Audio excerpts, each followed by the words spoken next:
Welcome back to Crossplay, my friends. This is episode 84, Saturday, July 31st. It is me, your new host for just this one, Alan Busby, in the flesh.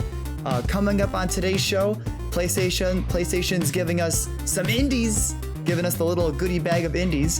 Nintendo's, I guess, selling a lot of Switches ahead of their OLED Switch. And Kyle and Gino, they're not here, but we'll get to all of that and more. But today, I already introduced myself, but I am joined by, for the second time in a row, one Calvin, also known as Amaze Hobbs.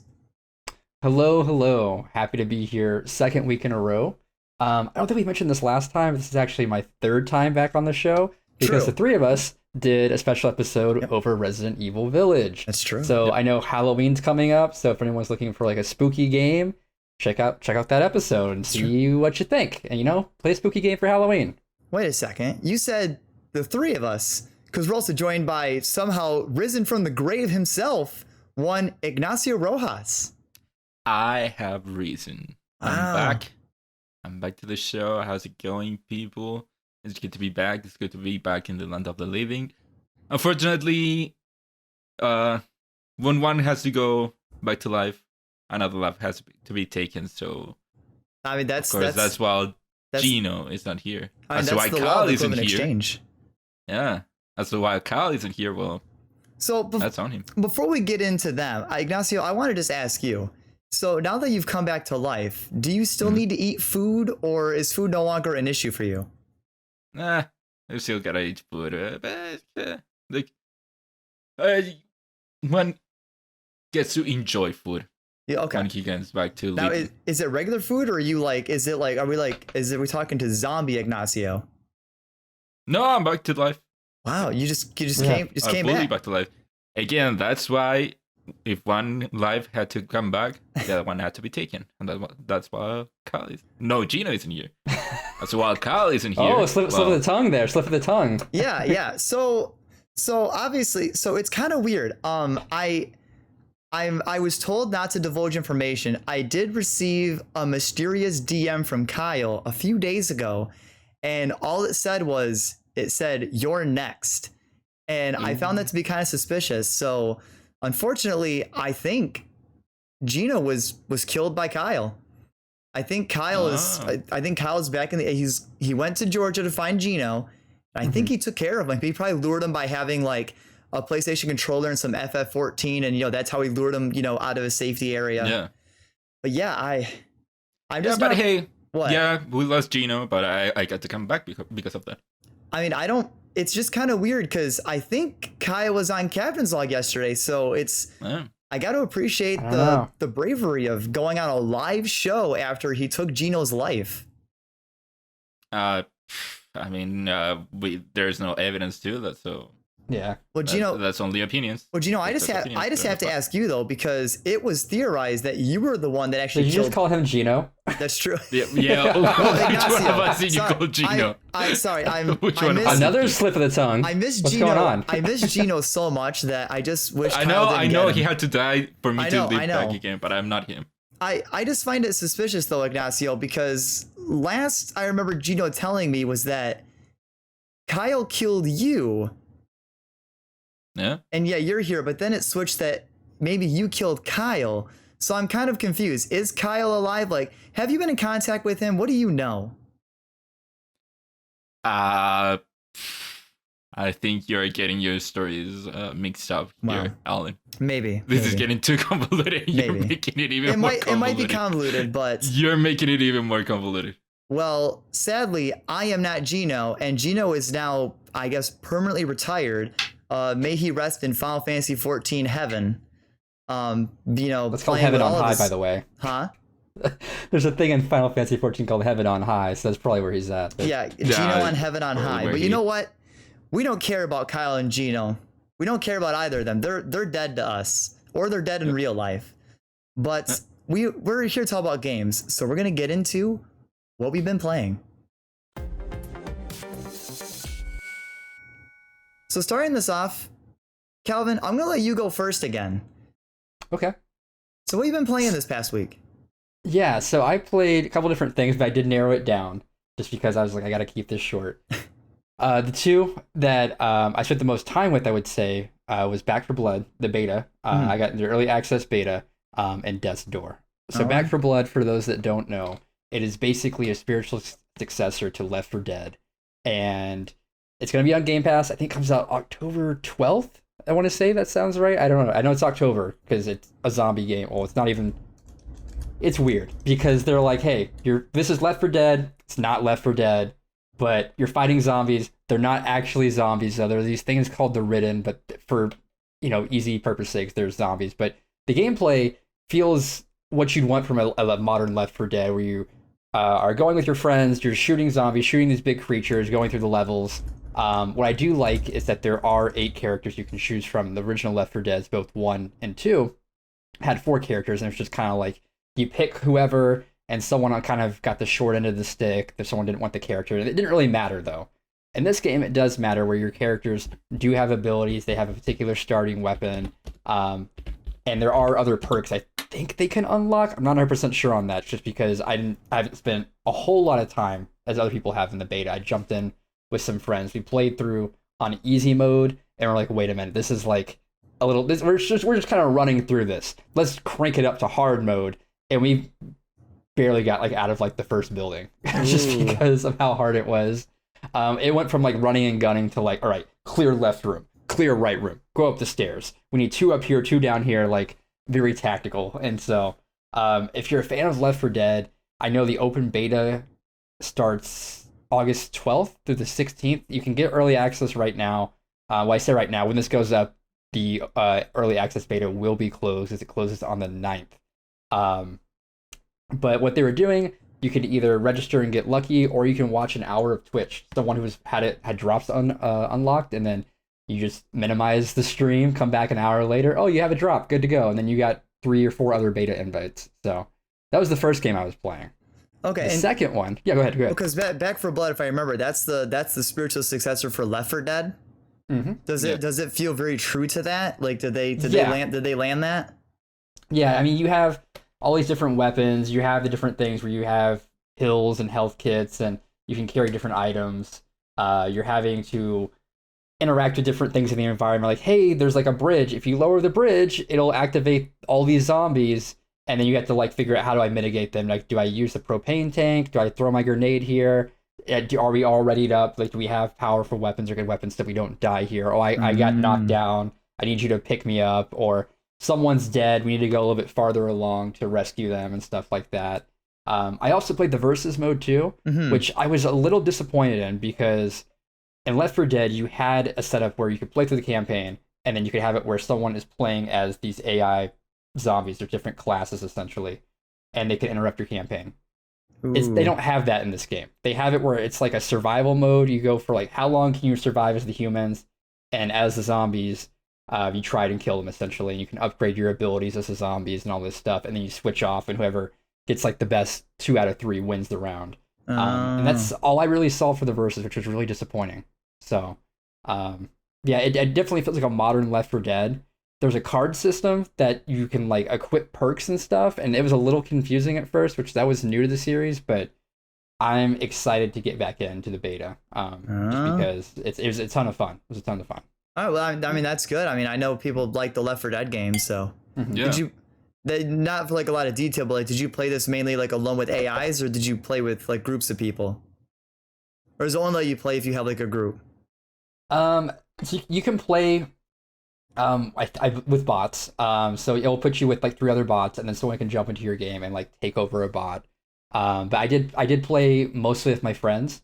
But Left 4 Dead and Back 4 Blood as well is definitely an experience that you want to have friends there, just because it just adds to the experience, makes it more enriching, more entertaining. Because like I said, the prime things, you're going down, you're shooting zombies, and like, you're trying to cooperate to survive together. So. Oh, good. And then you play. Then you were saying you played Death's Door.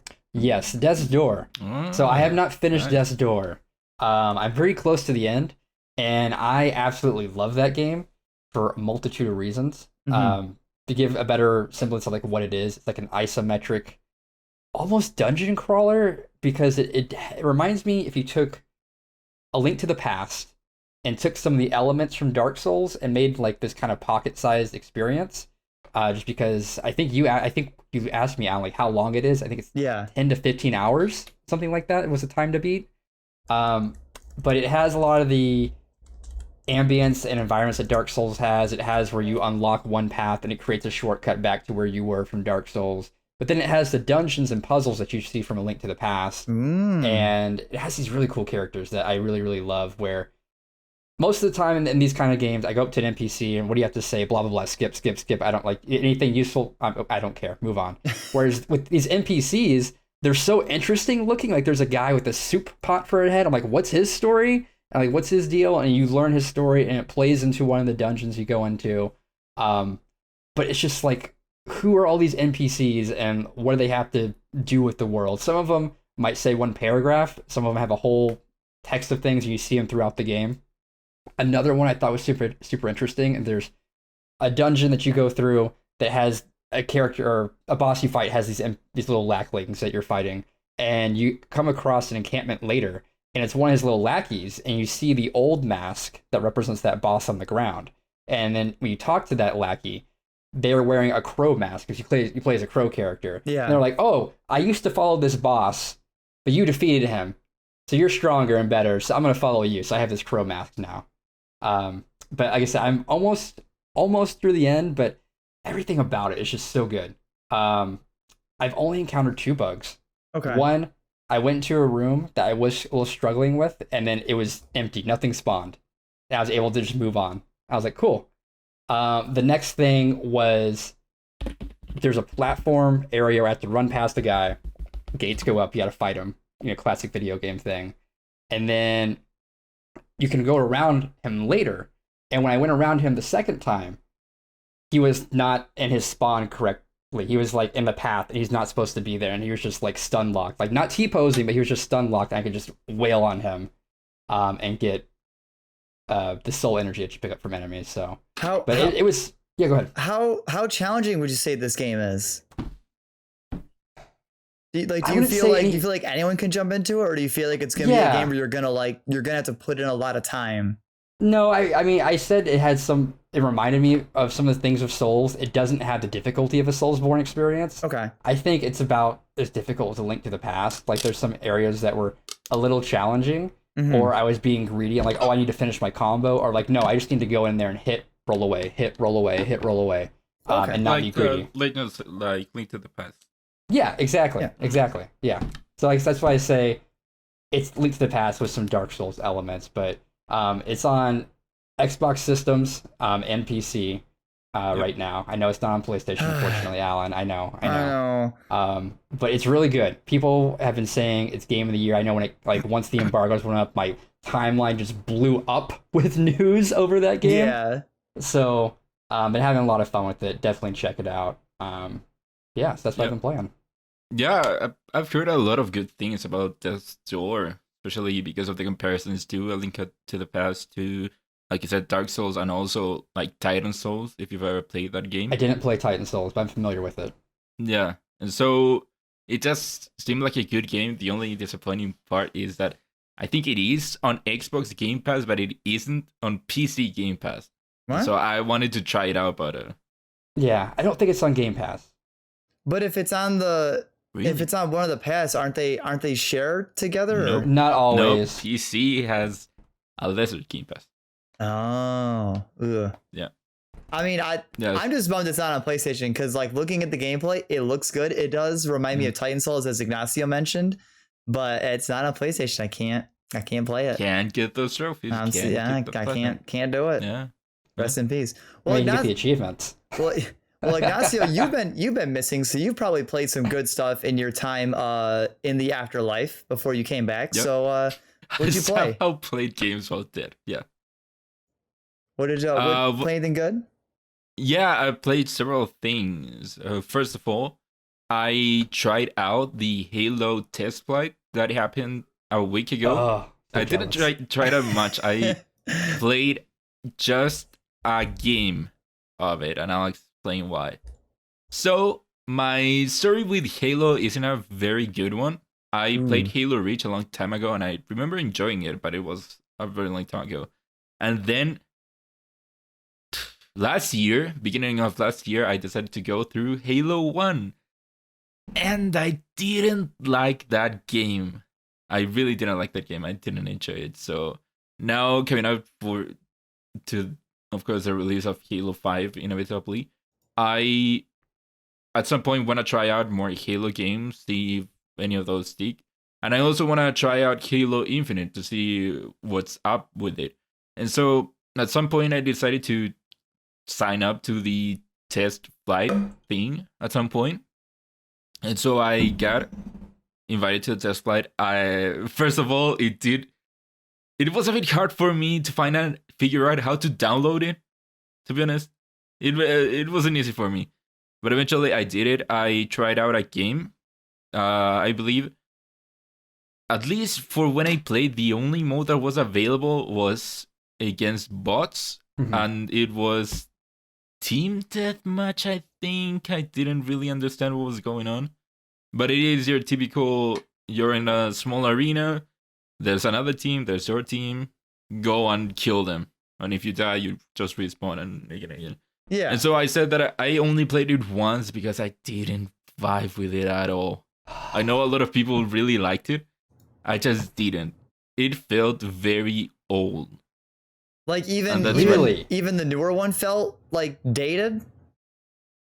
Because it felt exactly like a game that you would have played on the 360 or the PS3. It felt just like that. Just like multiplayer. So And so what like, is there anything you can think that they could do to kind of make it feel more, I guess, modern? I don't know. I'm not much of a multiplayer guy. We'll talk about it later, but I do think that Halo getting a Battle Royale mode would be great, because Halo has a lot of interesting vehicles, and I think that there are a lot of interesting things that you can do with that, with its vehicles, its weapons, and all that. But going back and playing a typical team versus team deathmatch, to me, it just felt like, oh my god, this is so old. Like, we've moved past this, so that's why I only played one game. And also, again, I'm not much of a multiplayer guy. Mhm. I know that a lot of people did enjoy it, but I fear that that's more because people look back fondly on Halo. They still have the memories of Halo. The same people that swear that Halo Infinite will be the greatest thing, the exclusive that Microsoft needs. Mhm. Whereas they are, of course, forgetting that Halo 4 and 5 haven't. And so I think those same people are still with the same mentality of 2008 playing Halo 3. I think that has up Yeah. on their 360 with their friends online and all that. And I think that this game probably took them back to that, and I think that's why they enjoy it so much. But I fear that people that didn't experience that, maybe younger people that didn't have a 360, or maybe didn't even play multiplayer games back in the day. Mhm. I fear that to those people, it will not hit the same as they think it will. So you But again, I only played one much. So you feel like it's the nostalgia that's carrying this game. Yeah, Hmm. at least for now. Yeah, I'm interested to see what other people think about it, especially as it comes out, and what you think of the campaign and the rest of the multiplayer agnostic. Because I have a huge lineage with Halo. Absolutely love Halo, and I can understand why it feels old, because I think the Halo core gameplay is rooted in that legacy gameplay you get from Halo 2 and Halo 3. But as someone who's gone back and played the Master Chief Collection and has played Halo 1, 2, and 3, and 4, 4 is the only one out of that. Reach is passable, but 4 is the only one that I think feels modern. 3, you don't have sprint. The hitboxes are weird. There's all these things feel like ancient. So I don't know. I think, I don't know. I'm just to see what other people think of it as well. I'm very jealous that you got to play it. But man, like, I don't know. I'm very excited for Halo. We can talk about it more when we get to the Battle Royale stuff. Sure. All right, Ignacio. Speaking of Battle Royale, Fortnite. I know I've talked about Fortnite. You won't let Fortnite go. Yeah, no, I'm still making my way to Battle Pass 100. I'm close though. 88, 89, I think. That's awesome. Ooh. But the reason that I wanted to talk about Fortnite today was that yesterday there was a special event going on Fortnite, if you didn't know. So a couple of weeks ago, I think it was, a timer popped up in the game, both in the menu and in game itself. And so this whole season has been themed around aliens, and I read somewhere from a leak that there was gonna be this major event that will change up the whole map in 10 points. And so at first up, I thought that was gonna be it, because the game didn't have a live event at the beginning of the season. Like, for example... Wait, is this the live event that had Ariana Grande in it? I'm getting to that. I'm getting to that.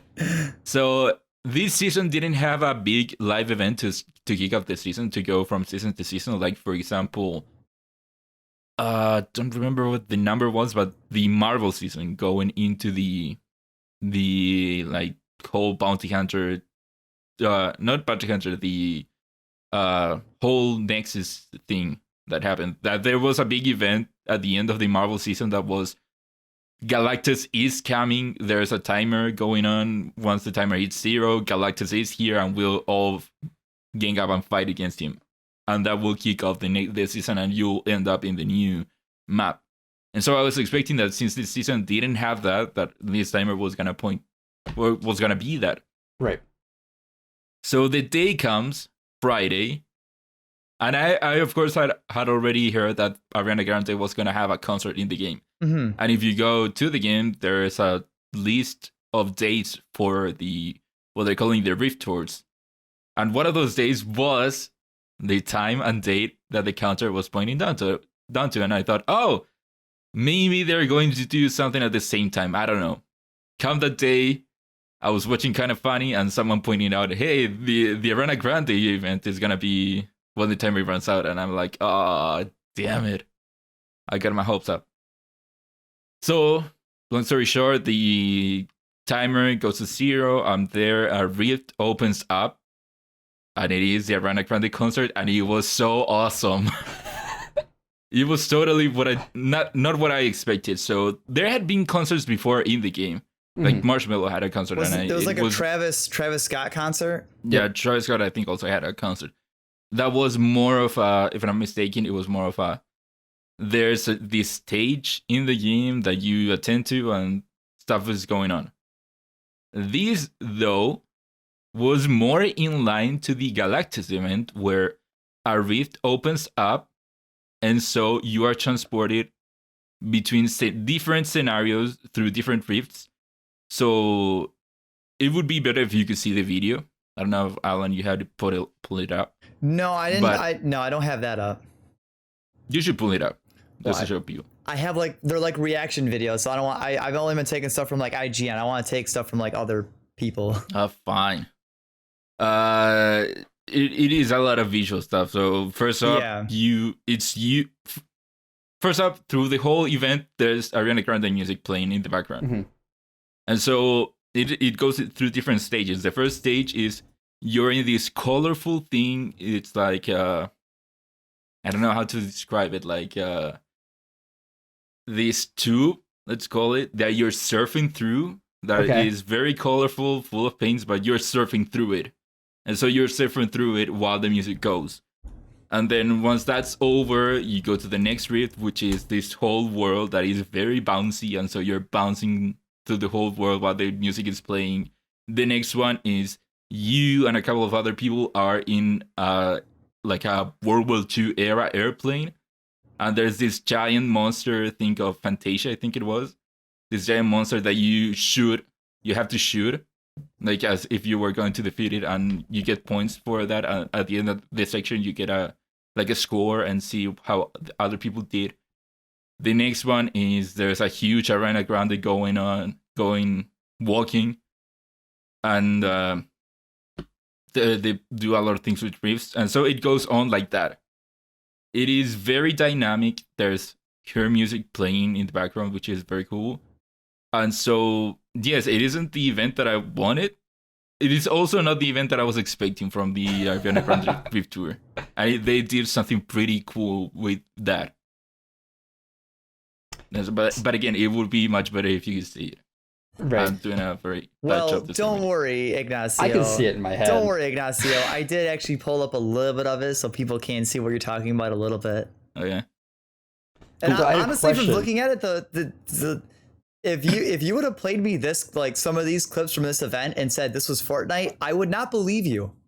Yeah, I mean that's the cool thing of Fortnite. There's no other game that does something like this that is so out there, so different than from what you would think Fortnite is.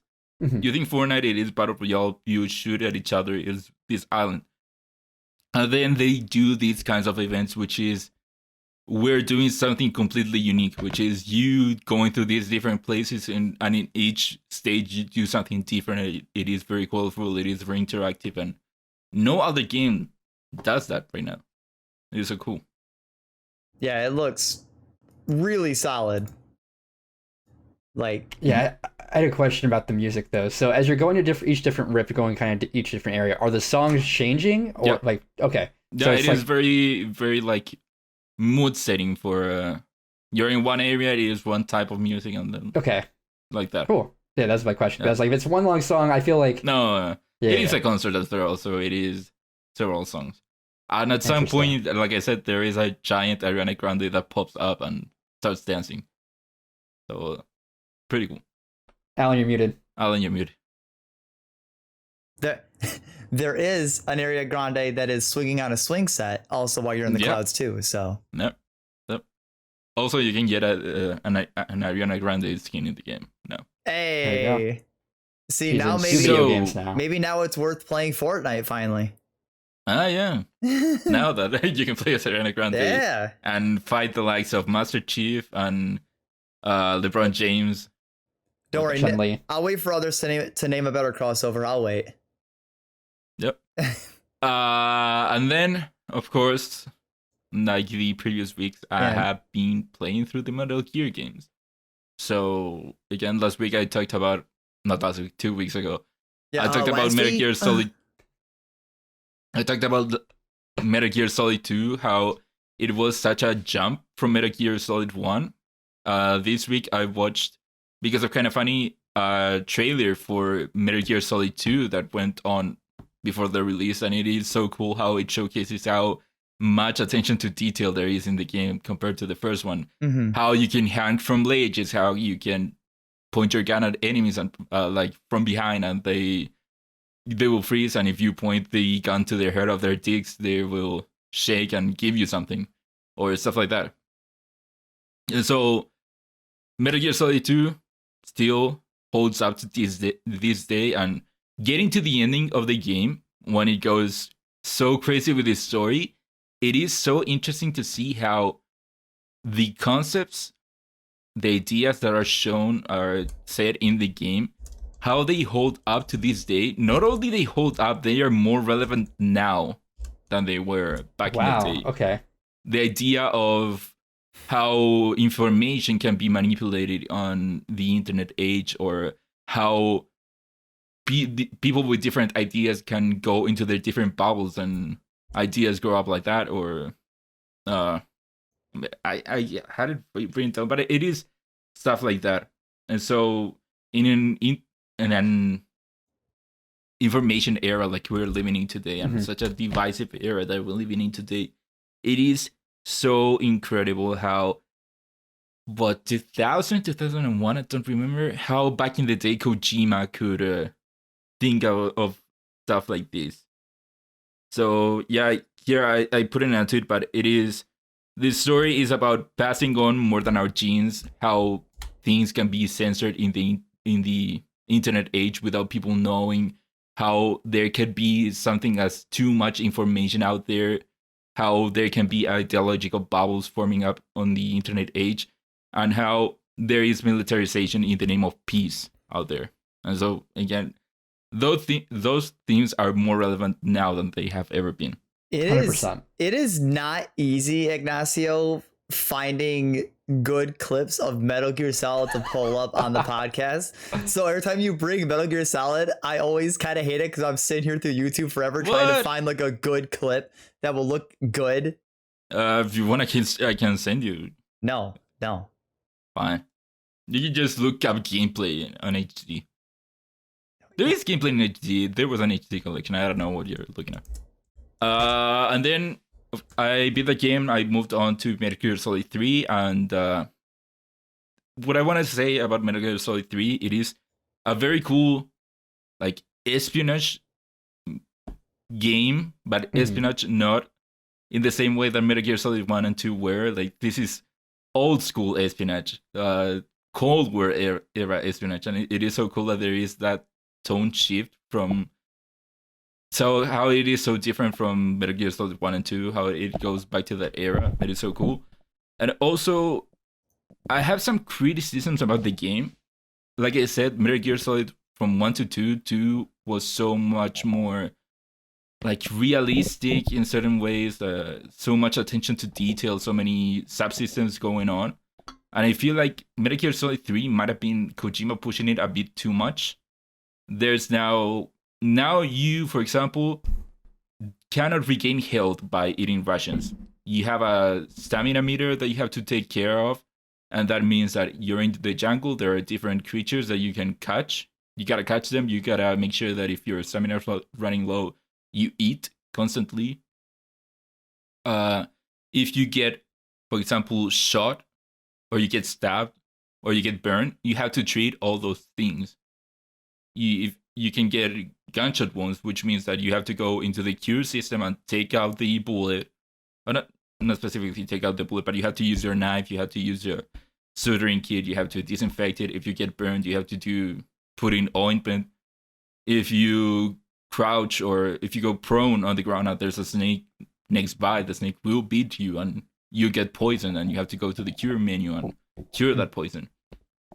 And so stuff like that. And also, there's now a backpack system, which means that you can only carry so many things at one time, which means that you have to manage your inventory.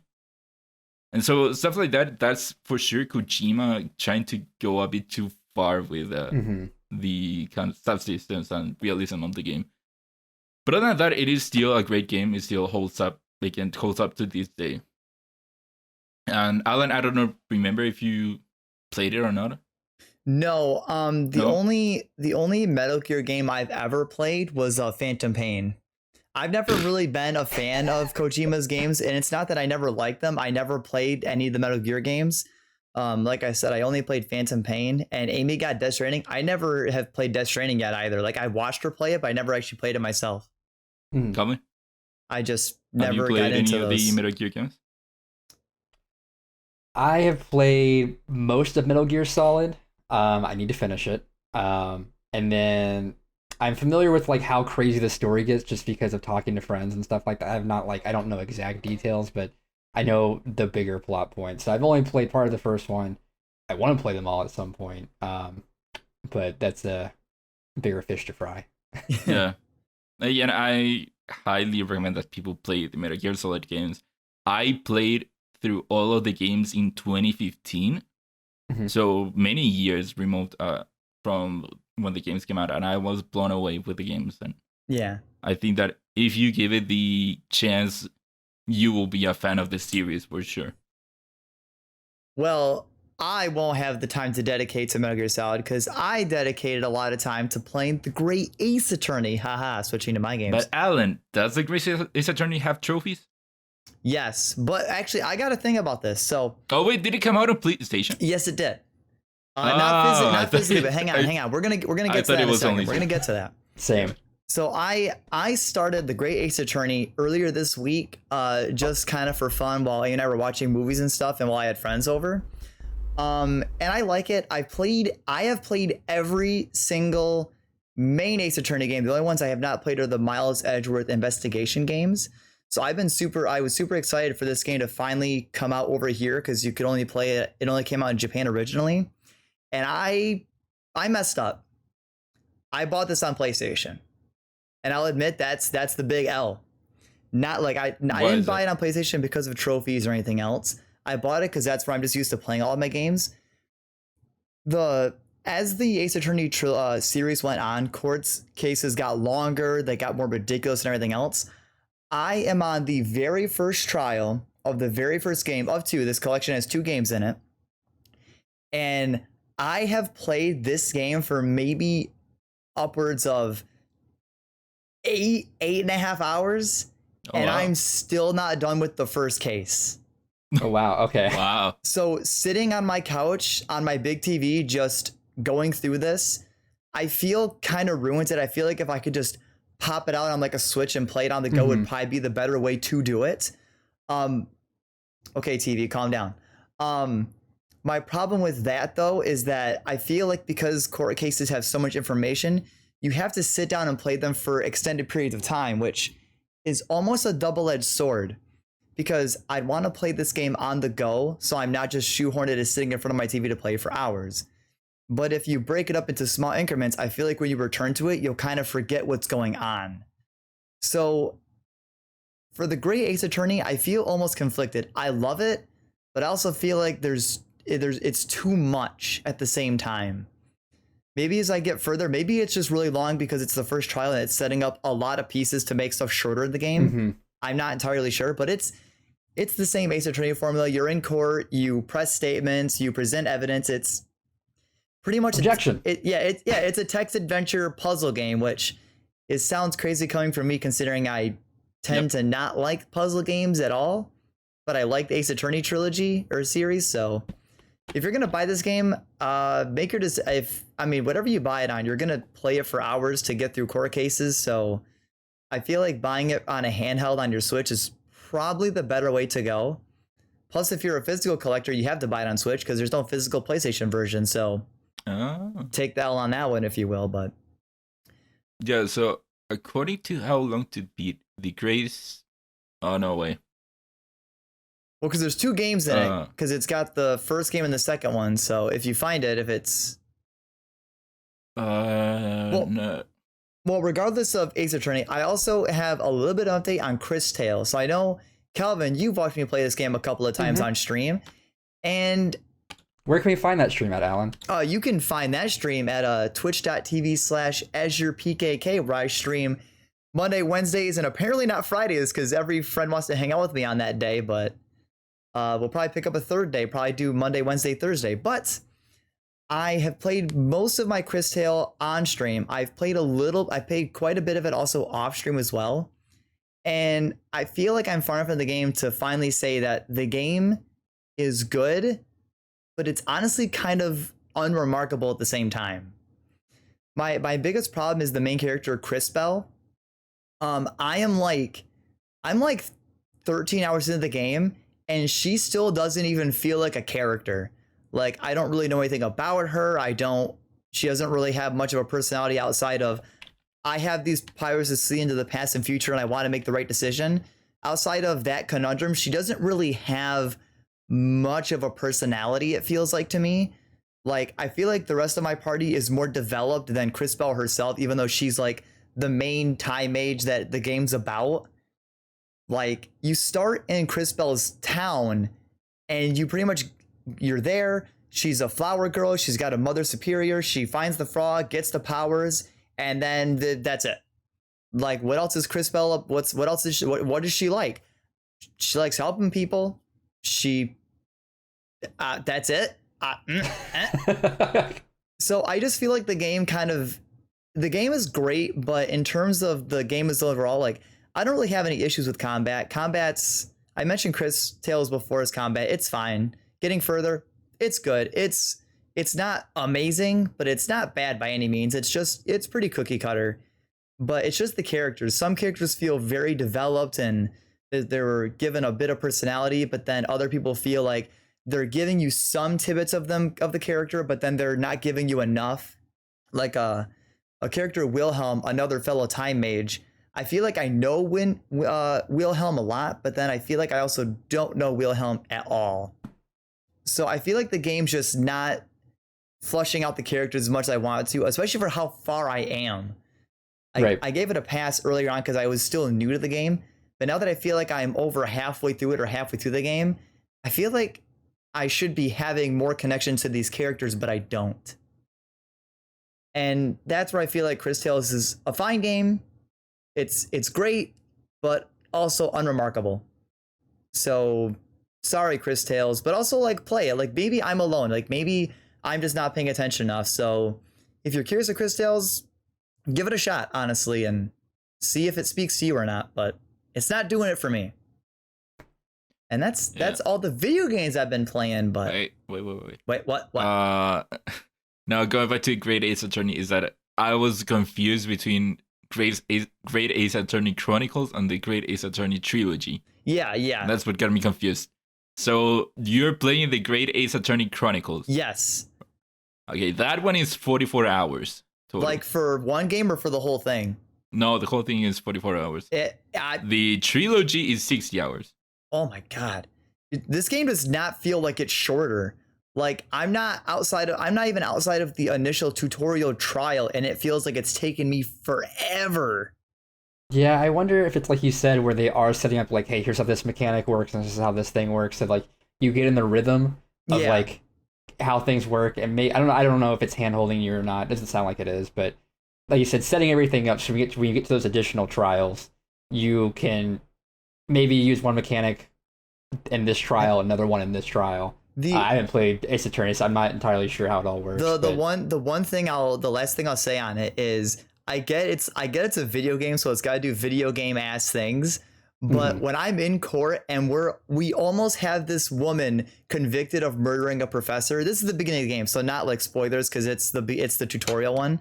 When we pretty much have her convicted of poisoning the doctor, and she takes the bottle with poison in it, and she goes, "Oh, you can't convict me if I did this," and she drops it to break the bottle so you can't test the liquid anymore. And she goes, "Oops, I guess I broke it." And we're like, "Oh no, how we could convict her?" That's literally like, that's illegal. You just broke evidence in the courtroom. Like, why are we still trying to convict you? Literally arrest you for this other reason. What the fuck are we doing in court still for 4 more hours? Like, it's like, that's what the game feels. Like, oh my god. So Alan, do you know if you're playing the Great Ace Attorney Adventures right now? I'm playing the first one. Yeah, I'm guessing that's Adventures. Here I believe it's Adventure, because the first trial I think is called like The Great Adventure or something. Yeah, here it says main story 29 and a half hours. So that's most of the game, apparently. So it's all in the first trial, I guess. Oh no, my wait. God. Wait, it says okay, so the collection, the Chronicles is Great Ace Attorney Adventures and Great Ace Attorney 2 Resolve. Adventures, like I said, 29 and a half hours. Resolve, 31 and a half hours. Oh my god. So I don't know why it says 44 hours for the whole thing. Oh, my poor trophy completionist soul hurts so You'll have much. to beat it, apparently. I have to beat it. Because of your whole trophy thing, you'll have to beat it. Okay. Well, that's all I've been playing. That's all the games we've all been playing. Some of us been playing great games. Some of us been playing not so great games. But we will take a quick break for Kyle to say all the great things that he normally does. We put a lot of hard work into the shows that we make, and yes, we make multiple different shows here at the Whatnauts, and we'd love it if you would check them all out. You can find out more information on our website at thewhatnauts.com, as well as your favorite podcasting platform of choice. When you type in the Whatnauts, all of our shows will pop up right there. Just don't forget to give us a nice rating and review if you like the shows. If you want to support what we do here at The Whatnauts, patreon.com/thewhatnauts is the best place to do that. You can support us for as little as $1 a month. You can get all kinds of exclusive content at the $3 tier. You can also get a shout out and thank you on all of our shows at the $5 tier. You can support us on Twitch by subscribing to our channel at twitch.tv/thewhatnauts, and we would love to have you all join us for our live streams and talk with us in the chat. And lastly, we have merch. If you want to grab yourself a shirt or a sweatshirt or a mug or something else, go to thewhatnauts.com/store to pick up some merch today. Thanks, Kyle. What a guy saying all those things. What a guy. What a guy. Wonder why he isn't here right now. I know. I mean, I'm glad he at least still, shouts us out despite being, on the loose. But yeah, Shout out to our patron, the supporters at that $5 tier and above. You could also be shout out on the show as well if you gave us $5. We'd greatly appreciate it. So shout out to Sam as always. Shout out to Tim. And if you notice and you watch our Twitch live streams at the twitch.tv/the Whatnauts, you can actually catch the Captain's Log live mostly every Friday, 9 p.m. Eastern time. That show goes live. We also recently have done a lot of shows without Kyle. Crossplay's been kicking a lot of ass. We had Calvin on last week. We have him on today, right now, in the flesh. Well, not in the flesh, but through a webcam. We've done some great Captain's Logs with me and Melissa and Ignacio, the whole crew minus Kyle. So I guess not the whole crew. Melissa's had friend of the show Jack on for a review show. She had her brother Jams on for another review show. So check out all the good content. Go watch all the good stuff.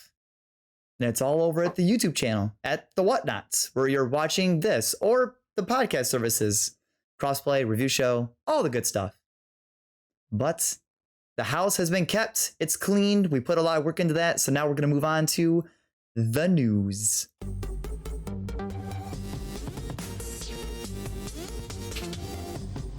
I'm just kidding. I haven't actually set it back up yet, so you guys can't hear it, but I can.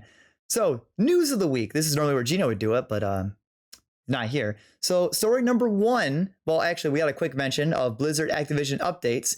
Coke and State Farm are doing pullover watch league. No. How'd you say this? Coke and State Farm are pulling advertisement from the Overwatch League. Oh, so they're pulling sponsorships. Yeah, sponsorships are going. So that one probably more than anything else is gonna hurt them quite a bit. And we did get the report that Blizzard's president and head of HR did step down. Yeah, both of them stepped down. Not one person, both of them. Oh, both? Wow, I thought it was only the one person that stepped down. No, it isn't both the president. One Both person presidents. wasn't the president and the HR head. No, the president and the head of HR. Both.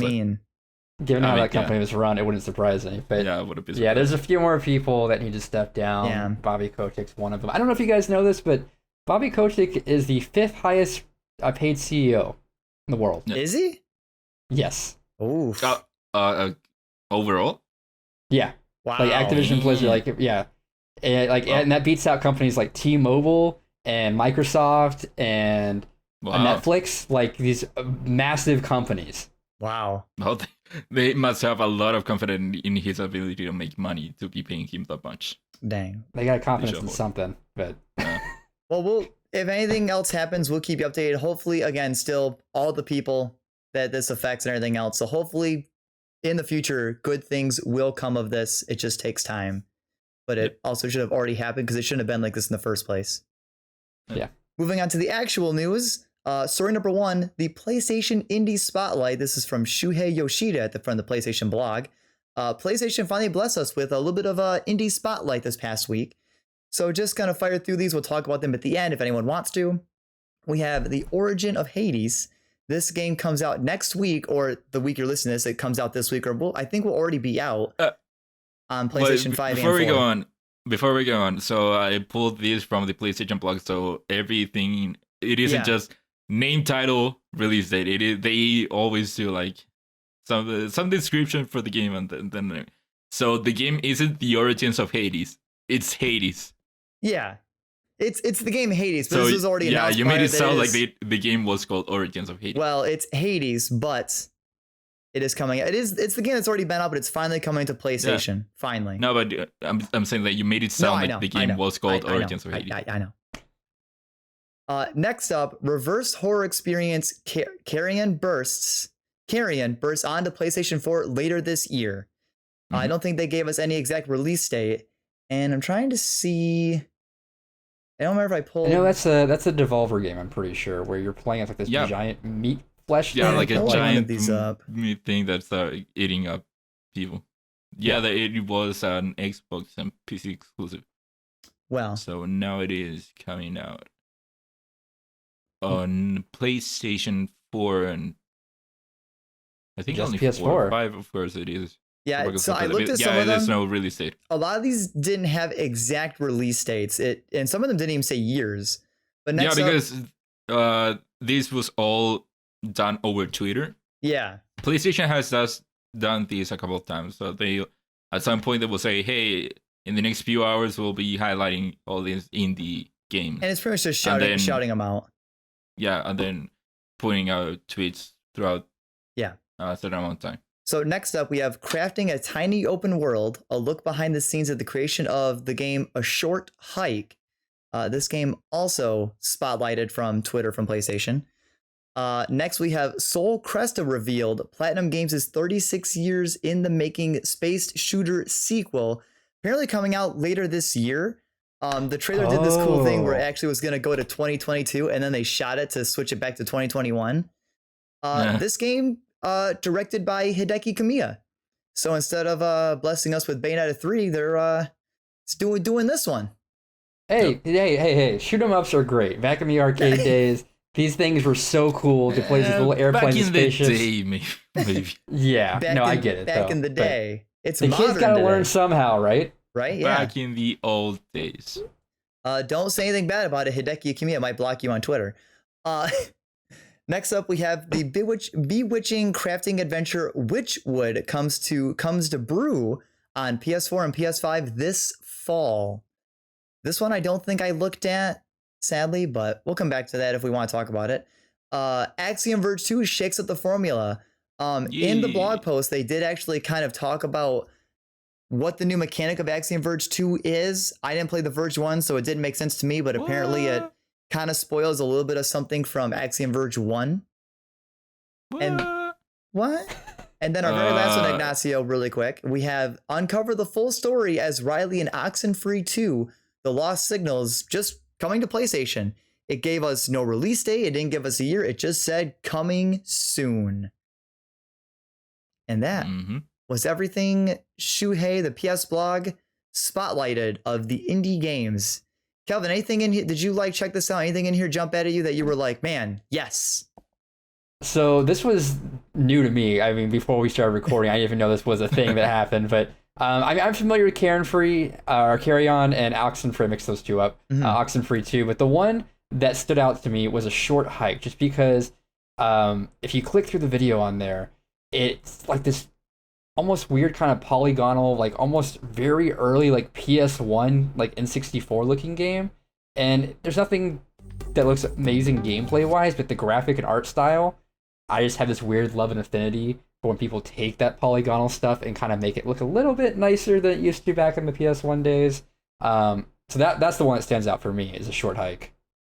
Yeah, Short Hike. I'm playing the trailer for people to look at. The game, usually indie games look great. Just the art style, just seeing this initial thing of A Short Hike just looks really, really cute.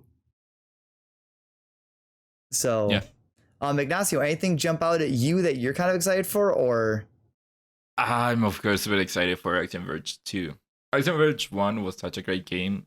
Axiom Verge is this old, not as cool, but it is a Metroidvania game in an 8-bit style. And that was a very good game. And so seeing Axiom Verge 2, which, fun fact, it is made by one guy. Is it? Really? Yeah. It is so cool. It is visually such a step up. It seems that they might be doing even bigger stuff with this game. And one of the things that you can see that on is what they showed up on this showcase, on the spotlight, which is that you apparently can go in between, kind of like in between dimensions. You have the overworld, and then you have these bridges that take you to kind of like an 8-bit style world. I don't know how that will work, if it is the same world just in 8-bit and something's changing up or not. Yeah. But I'm super excited for Axiom Verge to come out. Hopefully this year. They said that it is gonna be this year. There isn't a solid release date, and again, it is made by one guy, and so who knows? But I'm looking forward to the game. I mean, like looking at the trailers of all these games that were spotlighted, a lot, they all look really great. None of these really stand out to me. I mean, Soul Cresta, I don't really play those kind of games, but I mean, looks like it might be the time to jump into it. I mean, they were good back in the day. Let's see if it stands the test of time to current day. I think you would enjoy Axiom Verge. Alan? I probably would. I just never played the first one, so maybe I'll have to play the first one before I jump No, into. I mean, you do not need to. I don't think it is tied to. Oh, but I have to play all the Yakuza games to play like. Okay, you know what? We're moving on. We're moving on. Oh, I mean, I no. forgot it. It's not like Yakuza games are known for this story. No. So, of course, you could jump into Yakuza 4 at whatever point, right? So it isn't like the story matters at all in Yakuza games. Yeah, the story in Yakuza doesn't matter. So the second story of our news is the Nintendo Switch is now the 7th best-selling console, coming to us from good old Joe Scrubbles over at IGN. Just gonna read some of this here. The Nintendo Switch has shipped more than 89 million units, helping it pass both the Xbox 360 and the PS3 to become the 7th biggest game console of all time. Announced as part of Nintendo's most recent financial results, the Switch now stands at 89.04 units shipped, millions units shipped, and puts it on track to outsell the incredibly successful Nintendo Wii at 101.63 million units, which would make it Nintendo's biggest selling console. Nintendo does expect to sell 20.5 million more consoles in its current financial year ending March 2022, which would help it comfortably beat the Wii's record. Fun thing for you here, when it ended production, the Xbox 360 had sold 86 million units, while the PS3 had only reached 87.4 million. Of course, Nintendo's ultimate goal will be to beat the all-time record holder, the PlayStation 2. It has a long way to go to reach that, at sitting at 155 million units, because that's a big number. Yep. So, Calvin, do you think the Switch can topple the big PS2 boy? I don't know about the PS2 boy, just because if I remember correctly, the PS2 was like still being produced after the PS4 had launched. Mm-hmm. And so that's the thing. Go ahead, Ignacio. In fact, I got my PS2 after the PS3 came out. Wow. And I had that for many, many years. Wow. Yeah. Yeah, so I think, I don't know, because the PS2 has such this long lineage of what it came out 2000, 2001. Mm-hmm. 2000. And yeah, 2000. And then when the PS4 was at 2013. Yep. Yeah. So that's 13 years at least of it maintaining its streak. So if the Switch goes on for that long, we'll see. But I mean, we have the OLED model coming out. How long will that go on for until we get this Switch Pro that we talk about every other week in the news cycle? I don't know. Will it surpassing the Wii? The Wii, not the Wii U. Anything could surpass the Wii U. Yeah, I mean, yeah. Anything successful is gonna bust. Yeah. But no, the Wii is wild just because, yeah, I remember that was the first time my parents ever played a video game system with me. We were playing the boxing and the baseball and the bowling. I know there's the anecdote everyone always tells of like everyone's grandma was playing the bowling and stuff like that. But I don't know. I remember going to concerts and they had Wii demos set up. People could play the tennis and different things. Really? And it was a different phenomenon. And I feel like the Switch recaptures some of that energy and they just keep going. Like the Switch, I mean, Nintendo is back. That's no, that's not a shocking statement to make. I don't think anyone disagrees with that. However, 2013, 2014, if you said, hey, Nintendo's killing it right now, people are like, are they? So they were losing so much money. Yeah. I appreciate the shout out for the Wii's best game ever, Wii Sports. Yeah. It came with the system. Yeah, so it was like the best game. Yeah, I don't know. Ignacio, what do you think? Do you think the OLED Switch is gonna pump these numbers up substantially, or you think the OLED is not gonna do much for it? No, I think the OLED will help them sell more consoles.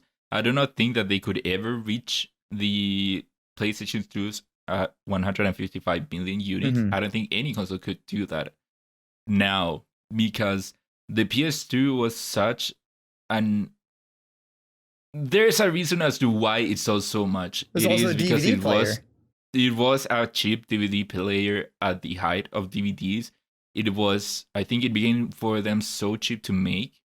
And it hit so well in so many markets. Like I said, here I bought my PS2 after the PS3 came out. And it's not like I was behind. Everyone had a PS2 at the same time. Yeah. And even I still remember, Kevin, like you said, it went to even to the launch of the PS4, and I would still see advertisements for different stores selling PS2s. And so it is, I do not think that any console will ever reach the PS2 levels. Yeah. For the Switch to be close to reaching the Wii numbers is so wild, because it feels like the Wii was a console that everyone had. Like, everyone had them.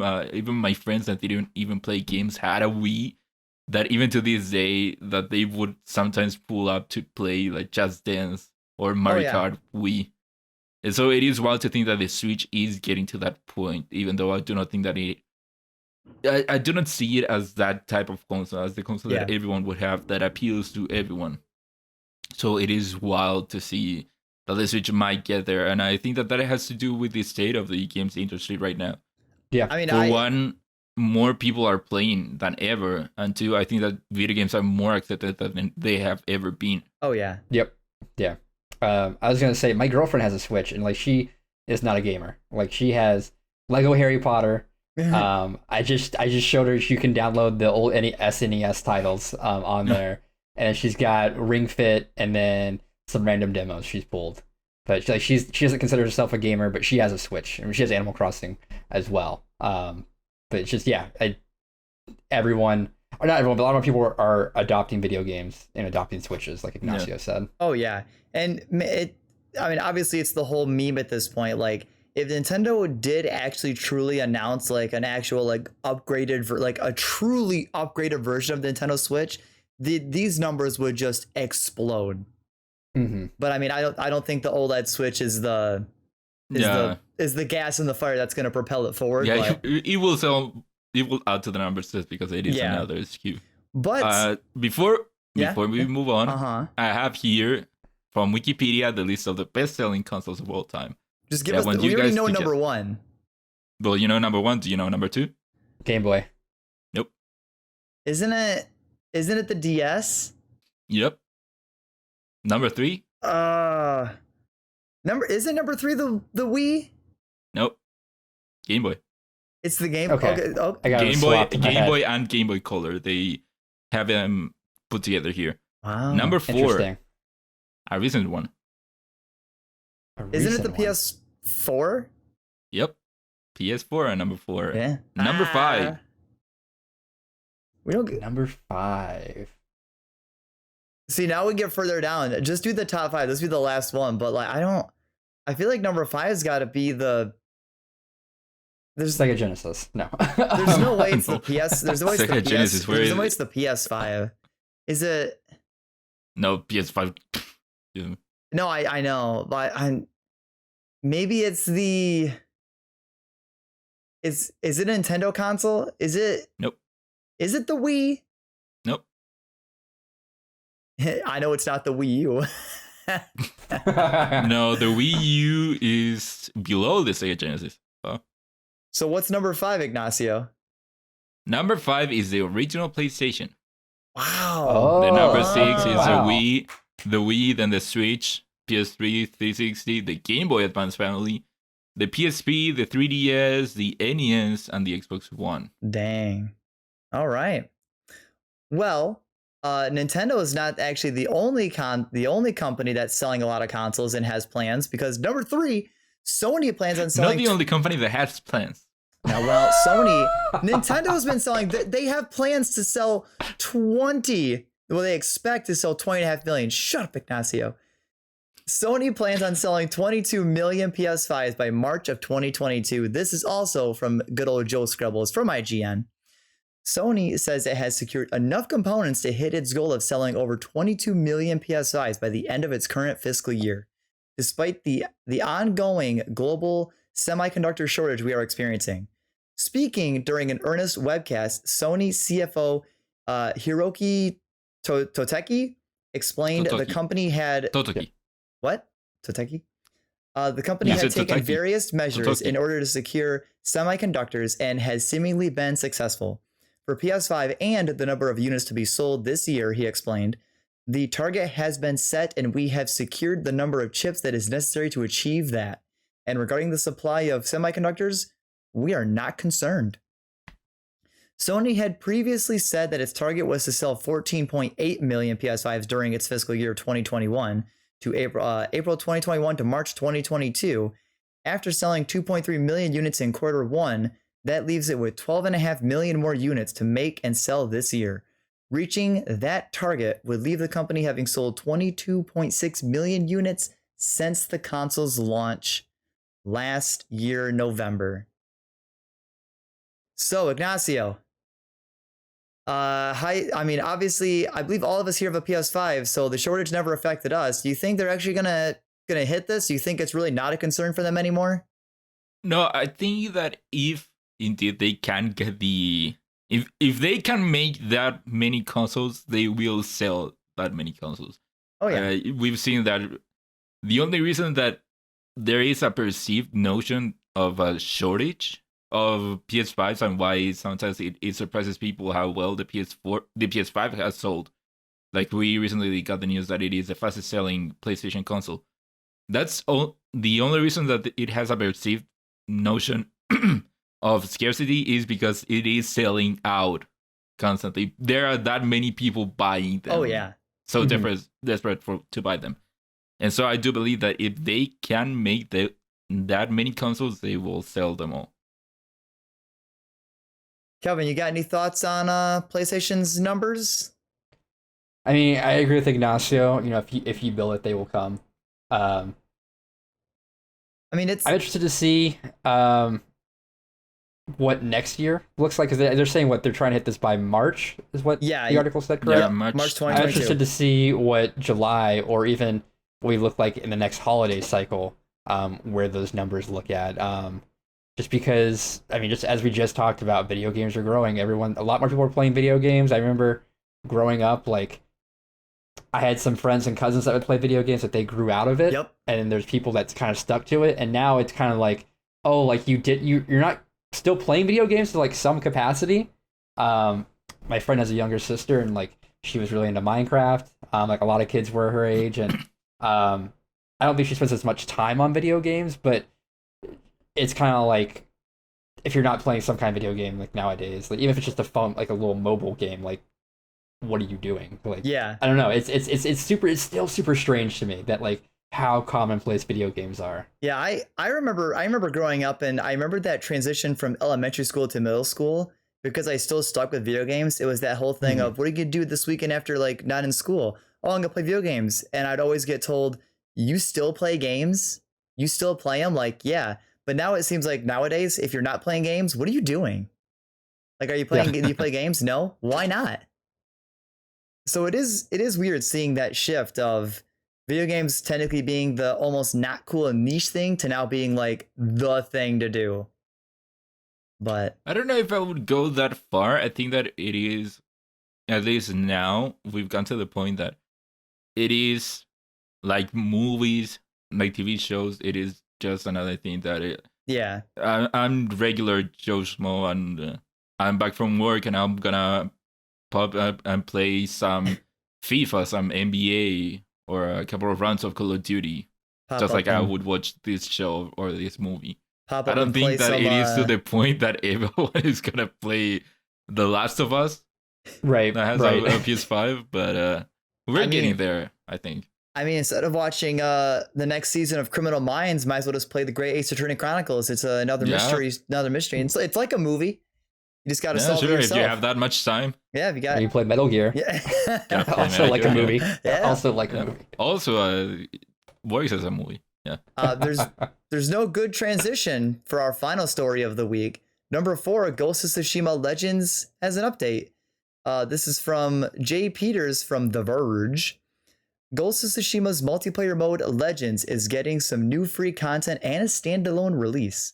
Sony and the developer Sucker Punch announced on this past Wednesday, the standalone release will be available on September 3rd for $19.99, US dollars and other prices in your own currency, on both the PS4 and the PS5. That same day, a new big 2v2 mode called Rivals will be introduced to Legends.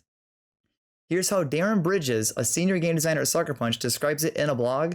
So all this just one big quote.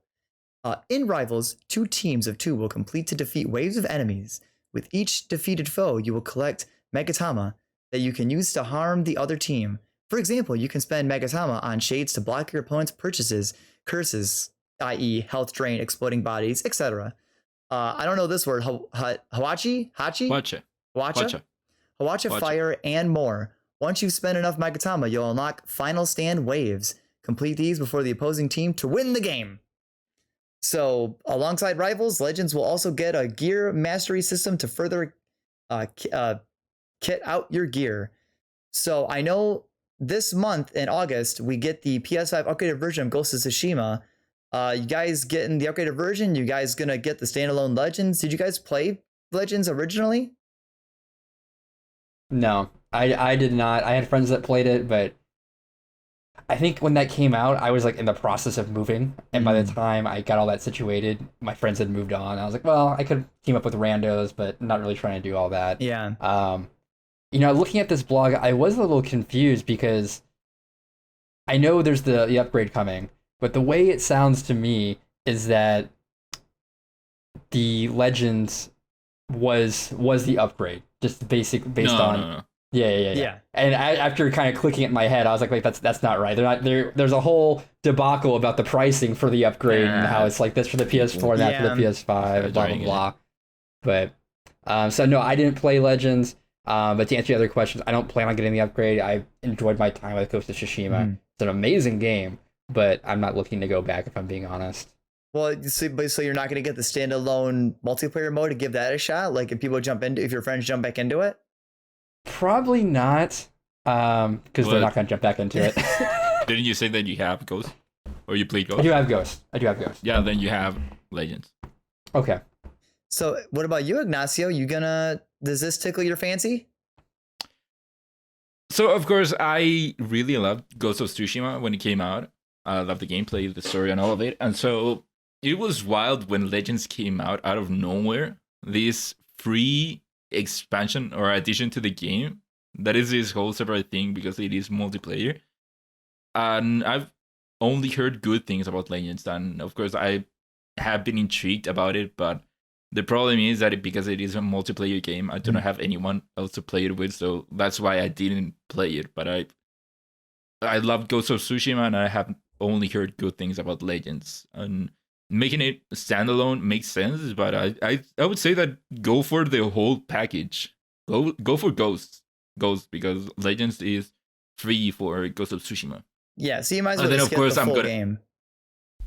Was that? So yeah, might as well just get the full game because then you have Legends. Yeah, might as well. Yeah, but it makes sense that a company like splitting up a very successful multiplayer part and make it standalone because go for the whole Ghost of Tsushima thing, but not everyone plays single player games. Well, it's honestly a great practice because I think it's a good idea to separate to have an option to separate single player from multiplayer. I remember I had friends at work that played the Modern Warfare game that had Warzone attached to it. Mm-hmm. And I didn't get into it, but it was Warfare, really great where you could actually get Warzone for free separate without having to have the game.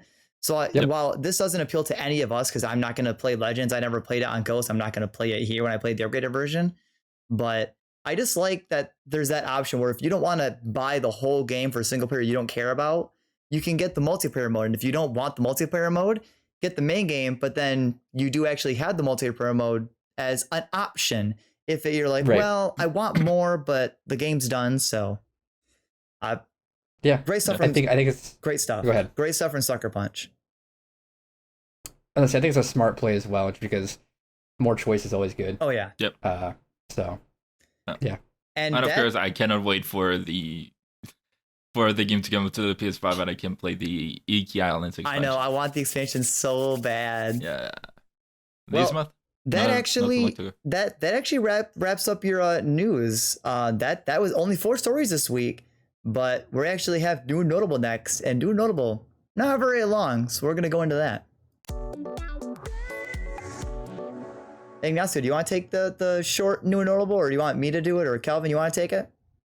I think Calvin can take it. Yeah, I can do it. Because I just realized for Lightning Round, have some things to add. Not to add, but that I didn't specify. Go for it. No, you're good. Go for it. So we only have 2 for new and notable. First one is on Tuesday, August 10th, which also is my birthday. Hey. There is an ID at Xbox event coming around.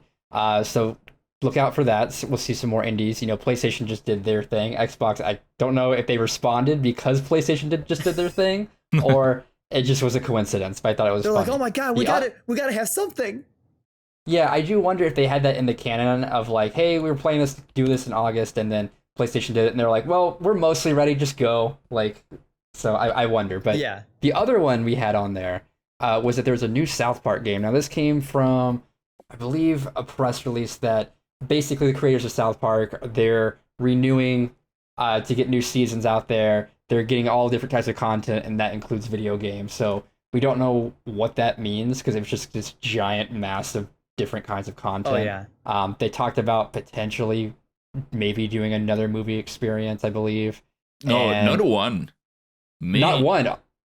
Well, Oh, really? Well, the title, I believe this is it. The title of it is South Park creators sign a massive new $900 million deal with Viacom. Wait, don't you have the amount of movies that they said? No. It is a lot of movies. Really? 'Cause I think they did. Really? Yeah. They did the first one, which was South Park the movie. I think that's just what it was called. And that came out in like 99, 2000. And I watched it way too young. I watched South Park way too young. But as far as the games go, I played Hush Kitty Cat. I don't know if my mic is catching that, but apologies if it is.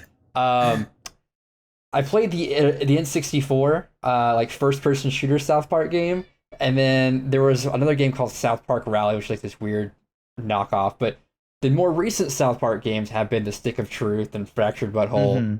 So I'm interested to know, I think everyone is, if they're going to return to that formula, or are they going to do something else? I think it'd be really interesting if they return to that first-person shooter thing and like revitalize it to make it more modern.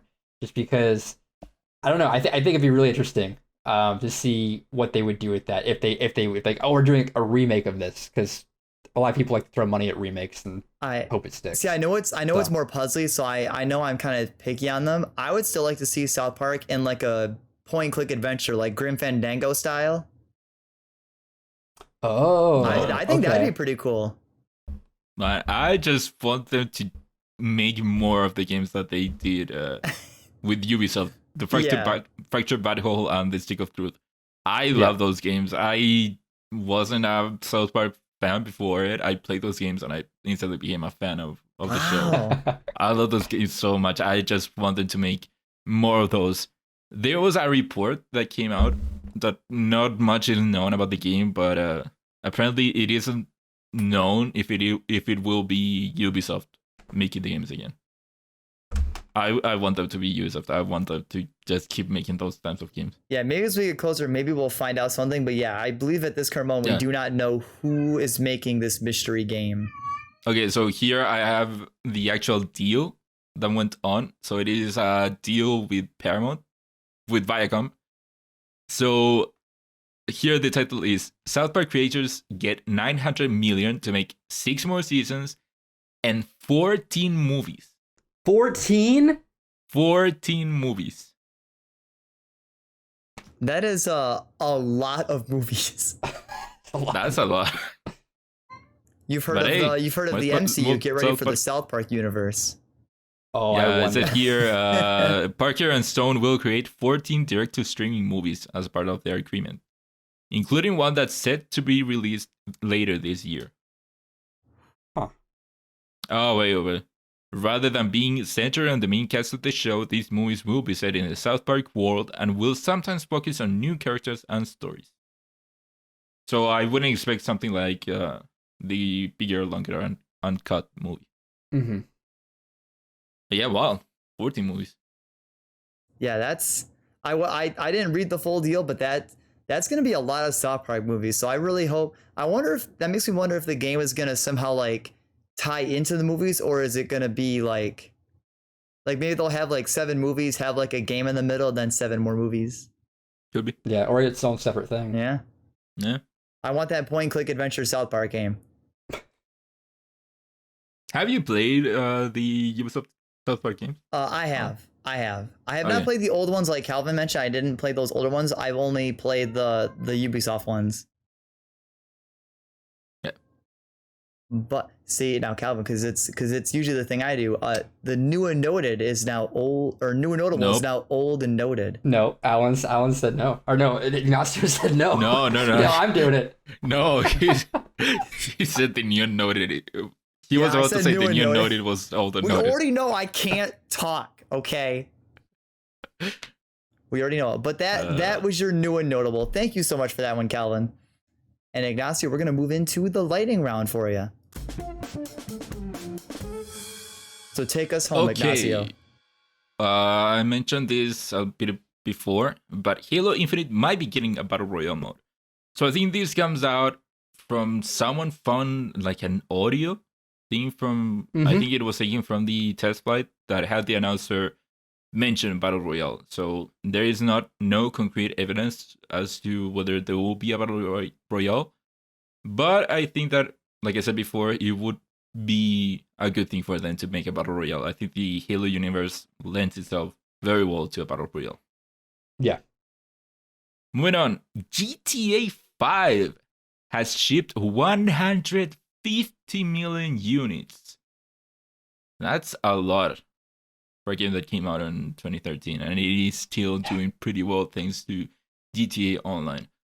Speaking of GTA Online, we of course know this, and it will be just a reminder, GTA 5 and GTA Online, including a standalone version of the online game, will be released for PS5 and Series X/S on November 11th, 2021. So 8 years later, the game is still going strong. This is why we're never gonna see a GTA 6. I want it so bad. I want a new GTA. Then tell people to stop buying GTA 5. Did either you read the news story that was something along the lines of GTA 5 is not gonna come out in for like 6 years? I think it was. What? No, I haven't heard of that. It was something I've pretty far away. heard rumors, of where, it's still gonna be a while. Yeah. Just because I guess if they're looking at the trajectory of how they're selling, they're like, okay, well, based on how we've sold over the past, 8 years? Yeah. And that might be based on that. And then also they have to pull resources from maintaining the servers and adding new content to GTA 5 to develop this game. And also whatever they're doing with Red Dead as well, or if they have some other project that they're working on. And it is so well to think that PS2, there were 3 GTA games. And not only 3 GTA games, there were even more than that, Rockstar games. Then we went to the PS3 and there were 2 GTA games and maybe a little fewer Rockstar games, or maybe the same amount.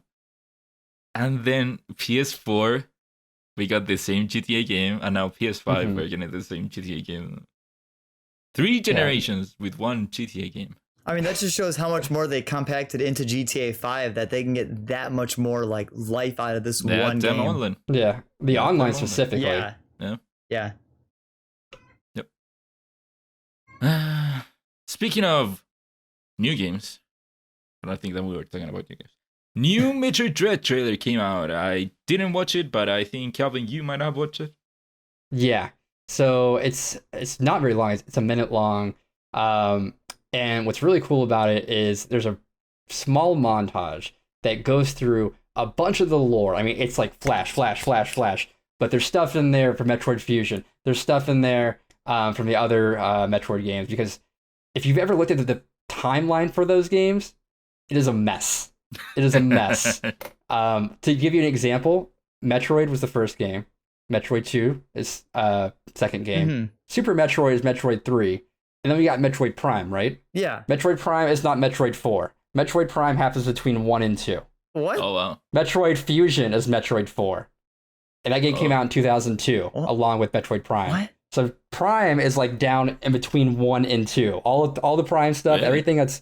Yeah, it's wild. We're now just getting Metroid 5 Wow. with Metroid Dread. But Damn. yeah, it has some really cool lore stuff. We saw some HD screenshots of one of the coolest villains, SAX, which is basically evil Samus, and there's a couple evil Samuses, but this is like a really, really like freaky one. So check it out. It's super hype. I'm excited for Metroid Dread. The internet is excited for Metroid Dread because we've wanted Metroid Prime 4, but having a continuation of the main story is also super exciting. Yeah, also Metroid Prime 4 is still coming out at some point, supposedly. Yeah. But yeah, if I'm not mistaken, this trailer was made specifically because of the anniversary. Just Yes, as a 35th celebration anniversary. Of the game. And yeah, Metroid Dread is coming out on October 8th. So can't wait for it. Next up here we have Opening Night Live, the Jeff Keighley show that usually closes Gamescom, is said to be about 2 hours long. So that's probably 2 hours of pure game announcements. Oh, That's so pretty exciting. It Wait, is. Gamescom is this month? Gamescom, I can get it. It's August. I pulled it up the other day. Gamescom, Wow. 2021. I forget that it was this month. Is there any like, 25th. is there any like one singular announcement that you like, a game that you just wish would be announced during this?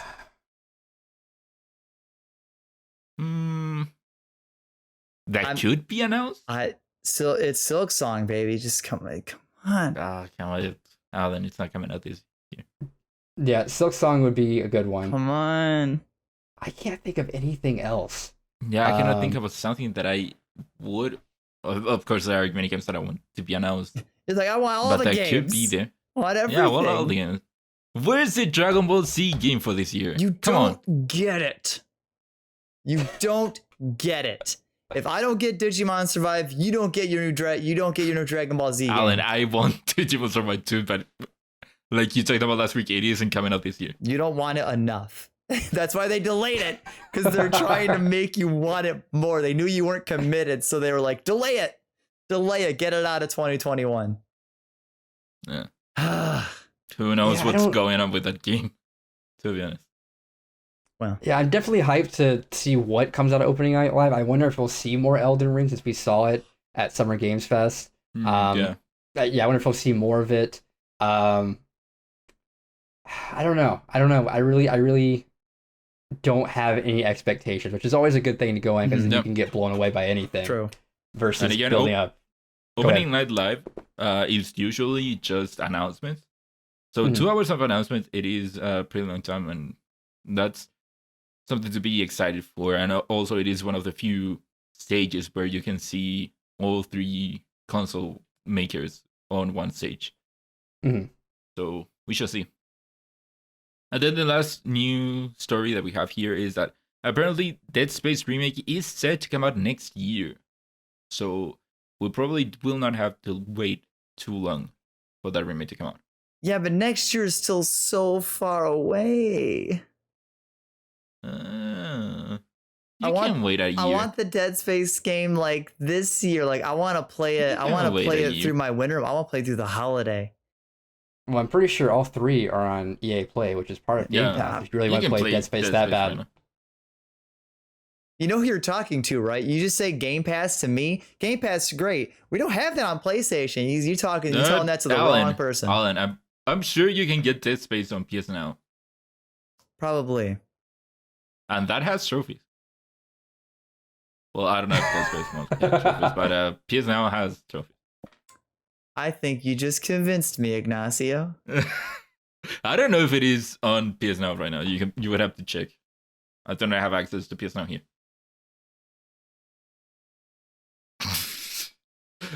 There's a stare showdown. So, I don't know if audio people can hear it, but my cat keeps yowling in the background. Oh, yeah. We heard some of it. God, he won't stop. But I mean, thank you, Ignacio. But there you go. There's your very chaotic, disorganized crossplay without Kyle and Gino. So hopefully they come back to life. Hopefully Gino comes. I mean, Kyle's still on the run. You know, he's gone. Gino, we need you to come back to life. Yeah, but he killed Gino. So what? That's true. Come back. No one will touch you. Calvin, you're the new third person on this show. We don't need Kyle and Gino anymore. Oh, see how you say that, and it's like, oh, that's cool, but then it's like, oh, I'm next then. Oh, Yeah. no, because You're next on the Kyle sent me I'm next. And see, as I'm hearing all these stories, I'm starting to wonder, this is like a meta narrative where you're trying to convince me there's something going on. And that everyone else is in on. Like, we're going to tell Calvin that Kyle killed Gino and Gino killed Ignacio and Ignacio killed this person, blah, blah, blah, blah, blah. And then once my guards are down, that's when you'll get me. Well, I'll tell you this. You're safe. See, safe. that's what you'd want me to think, though. But you know what? Thank you for joining us yet again for the third time across all of our shows. So, Kelvin, where can people on their computers locate you? Well, also on their mobile phones, but you can find me pretty much anything at Amaze Hobbs, where it's AMAZHOBBES. I'm at Amaze Hobbs on Twitter, Instagram. Find me at twitch.tv/Amaze Hobbs. Find me on YouTube. If there's a social media platform, I'm probably on it as Amaze Hobbs. Sometimes there's a space, sometimes there's not. So try it. Ignacio, since you're back to life, where can people locate you to hear your story? People can find me on Twitter at IgnaciorojasB. That's IGNACIOROJASB. And if you want to harass me for food opinions, you can actually find me at twitch.tv/AzurePKK yet again, or at Twitter at Alan Busby, where no one harasses me for food. And just know I don't know how to cook rice. So come tell me I don't know how to cook rice. Ignacio's shaking his head no. But I also messed up because they didn't ask everybody what they're excited for. So no one's excited about anything this next week. Yeah, there's nothing exciting. Not even Hades coming to PlayStation. No, there's nothing exciting going on. Yep. All right. So just to reverse it, Calvin, what are you excited for this next week? Oh, we're doing a reversal? We're doing doing a scratch and redo. I'm excited to play, or to hopefully finish Death's Door. Like I said, I'm pretty close to the end of that, so I'm excited for that. Excited to get back into Back for Blood and play some more Guilty Gear, of course. Of course. Ignacio, what are you excited for? I'm excited to play more Metal Gear Solid 3. I knew it. Through that game and see if I can get to Metal Gear Solid 4 and trying to figure out how I'll play that game. But we'll cross that bridge when I get there. As for me, I'm just excited to have my new Digimon cards come in the mail. Oh my god. You didn't think it was going to be part of this episode, but it was. It was. Alan, do you have your cards with you now? Yes, Ignacio. For video people, I have the best cards. You ready? Yeah, show us your favorite card. What the hell is that? That's Uno. It's an Uno card. Oh, sorry. You wanted to see this. Okay, so that's no, but that's a sword. That's Omega Mon sword. It's Transcendent Sword, Ignacio. You know what I like? Big 5 random cards. And it's not Omega Mon, it's Omnimon. It's Omega Mon, and you'll see when we get to review those movies. We'll get there. But that has been that, Alan. everyone. Alan. What? I told you. What? Big 5 cards and show them to me. No. They can look at that on other episodes or any future episodes when my cards are actually near me, which they're not right now. But everyone, that has been Crossplay. This has been episode 84, and you're next.